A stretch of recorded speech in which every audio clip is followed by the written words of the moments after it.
Második nap, ismerkedés a hellyel. Reggel 7-kor keltünk, olvasással kezdtem a napot. Nem tudtam megszokni a látványt, annyira magával ragadott. Elmentünk reggelizni, és mint mindig széles teríték fogadott minket, úgyhogy mindenki megtalálta a számára megfelelő ételt. Volt egy gyors tájékoztató, lementünk utána a tengerpartra, pihentünk és sétáltunk kicsit. Megtaláltuk a fiúkkal a termet is, úgyhogy hozzá is láttunk az edzésnek, hogy jó kondícióban legyünk. Kaptunk buszbérleteket, és 1 óra 30 perc körül ebédeltünk.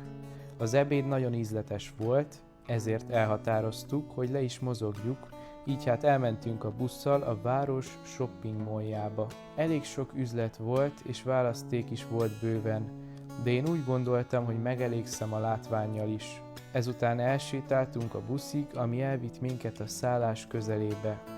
A szállásra visszaérve elfogyasztottuk a vacsoránkat. Ma este még egy kicsit társasjátékozunk és pihenünk, és vége is van már a napnak, hogyha tetszett a napi vlogom, akkor nézz vissza holnap is az oldalra.